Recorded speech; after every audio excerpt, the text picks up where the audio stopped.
It hardly seems possible, but the genocide in Darfur continues.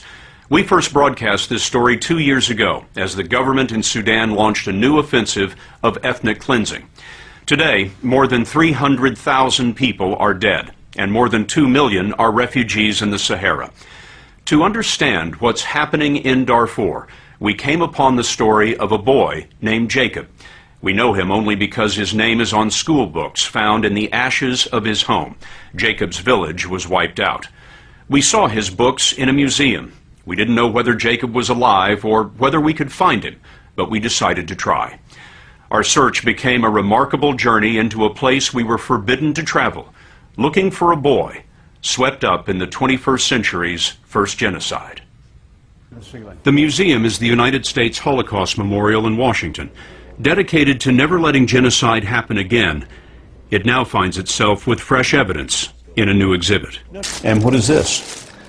The teacher would use this just to teach the alphabet. It's the ABCs. Yeah, ABCs of Arabic. John Prendergast brought these remains from Jacob's village here and to the Museum of Tolerance in Los Angeles. In the Clinton White House, he helped impose economic sanctions on Sudan. Now he's part of something called the Enough Project, pressing for action in Darfur. We found in a book bag a series of notebooks. Clearly the kid who was doing math and spelling homework, and the teacher has corrected it with a red pen. The kid, Jacob, must have been 16 when his village was destroyed. We packed his books and left on a journey of 7,000 miles.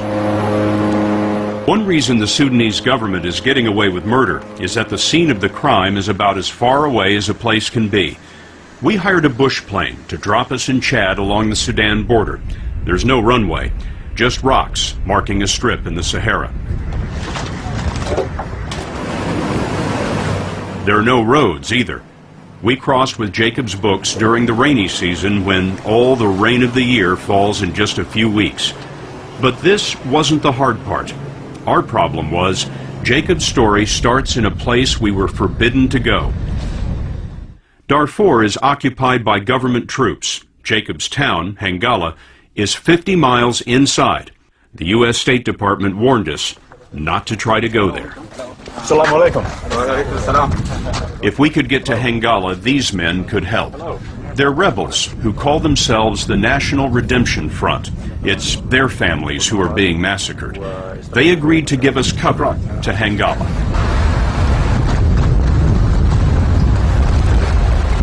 That's it. That's the border. We've just crossed from Chad heading into Sudan and into Darfur.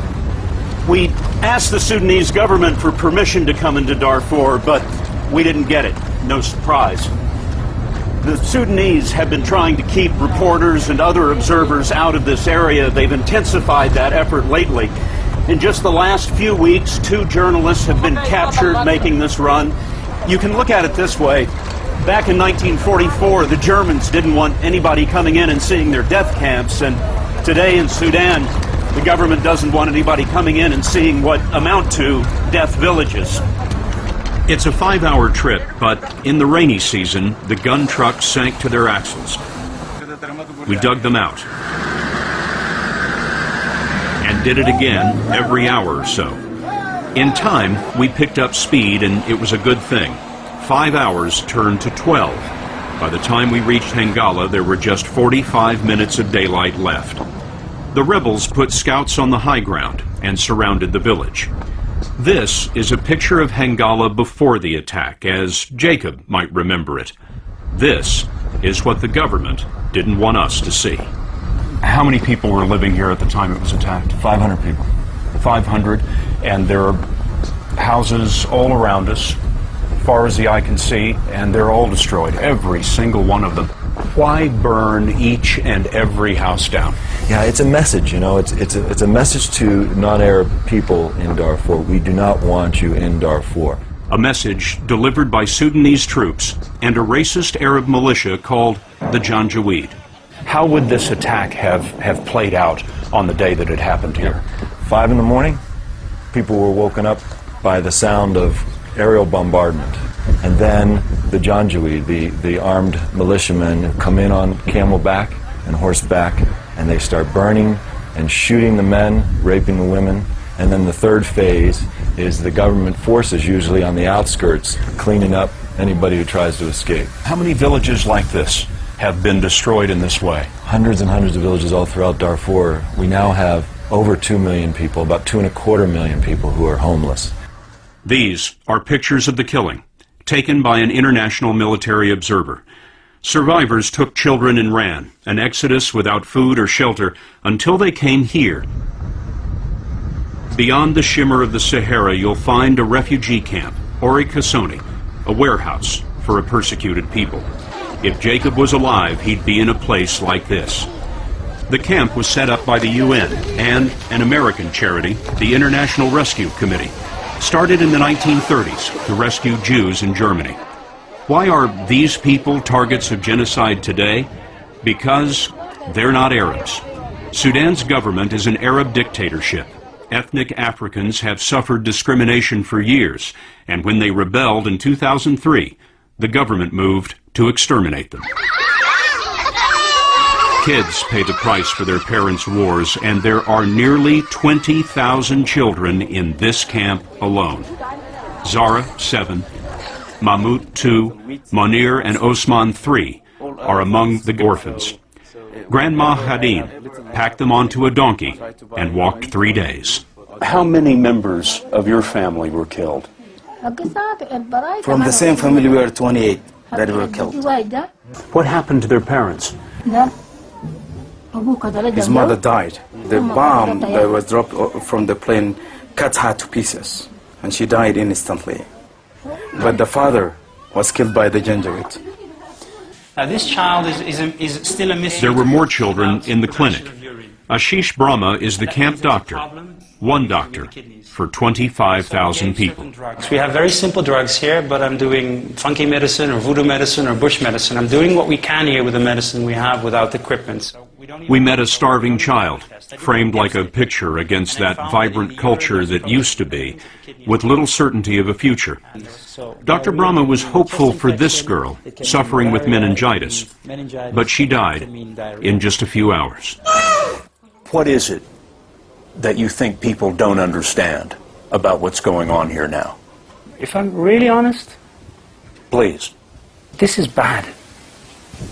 They go to the villages, and they burn one village after the other. Then when the people come out, they catch the women, and they gangbang, they rape them.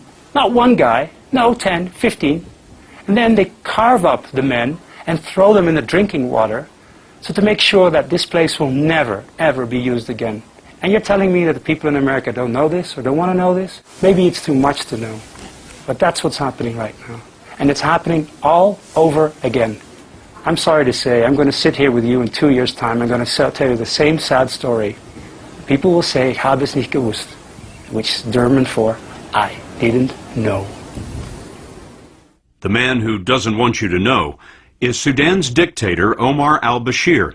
He's signed a U.S.-brokered peace agreement, but it never took hold. Al-Bashir launched a new offensive and then came to the UN to hear President Bush say this to his face. To the people of Darfur, you have suffered unspeakable violence, and my nation has called these atrocities what they are: genocide. Sudan's UN representative up on the right looked amused. Al-Bashir on the left threatened war against UN peacekeepers. Why do these guys mock the U.S. in public? Well, it turns out our government's relationship with Sudan is complicated.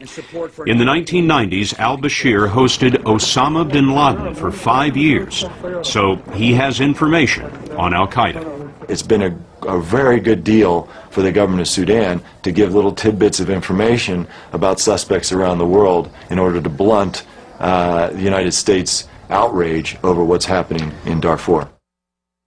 The U.S. sent a private jet to bring Sudan's intelligence chief to CIA headquarters. This is the same guy who was the architect of the counterinsurgency strategy in Darfur. What kind of signal does that send to the government of Sudan? Look, this is a hard thing to swallow, because what you're saying is the United States is in bed with the government in Khartoum on counterterrorism issues, and therefore we're looking the other way on a genocide. I mean, that's tough. Yeah, I think it's really a heinous arrangement, and one that history will judge very harshly.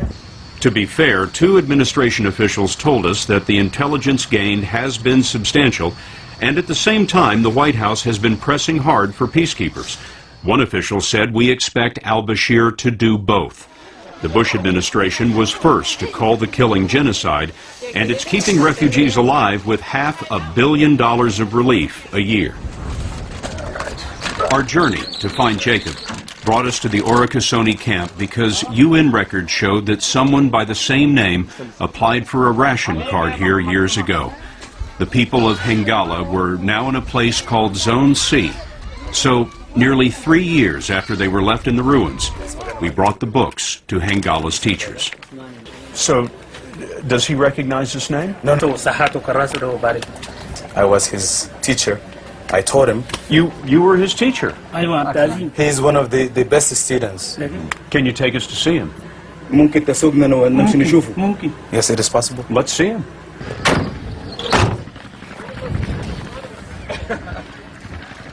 Jacob? Hello. I am Scott. This is John. Good to see you. Sit down. We want to show you something.